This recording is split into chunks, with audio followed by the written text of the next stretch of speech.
കൃഷ്ണന്റെ മുഴുവൻ പേരും കൃഷ്ണചന്ദ്രൻ എന്നാണ് അല്ലെ? അങ്ങനെ പറയാറുണ്ട്. ഇപ്പൊ രാമൻ രാമചന്ദ്രൻ, കൃഷ്ണൻ കൃഷ്ണചന്ദ്രൻ എന്ന് പറയാറുണ്ട്.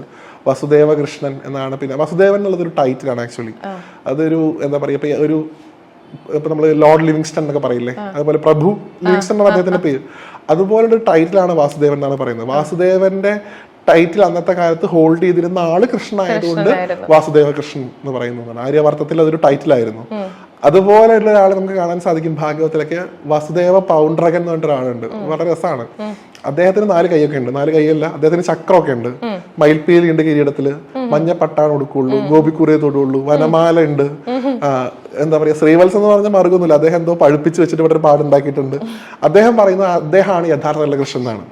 എന്നിട്ട് ഇദ്ദേഹം ഈ യഥാർത്ഥത്തിലുള്ള കൃഷ്ണൻ കത്തയക്കും, ഞാനാണ് യഥാർത്ഥത്തിലുള്ള കൃഷ്ണൻ, നീ നിന്റെ കയ്യിലുള്ള സാധനങ്ങളൊക്കെ എനിക്ക് വന്ന് എന്റെ കാൽ കീഴിൽ വെക്കുകയാണെന്നുണ്ടെങ്കിൽ ഞാൻ നിന്നെ വെറുതെ വിടാം. ഞാൻ പൗണ്ഡ്രകൻ എന്ന് പറയുന്ന ഒരു കഥാപാത്രം നമുക്ക് കാണാൻ സാധിക്കും. അപ്പൊ എപ്പോഴും ഈ ടൈറ്റിൽ കിട്ടാനുള്ള ഒരു എന്താ പറയാ ശ്രമം പല രാജാക്കന്മാരിൽ നിന്നും പലപ്പോഴും ആ കാലത്ത് ഉണ്ടായിരുന്നു പറയുന്നത്.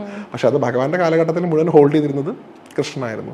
അപ്പോൾ കൃഷ്ണചന്ദ്രൻ എന്നുള്ള പേര് ഇപ്പോൾ ഭഗവാന് പേരിടുന്നത് ഗർഗമുനിയാണ്.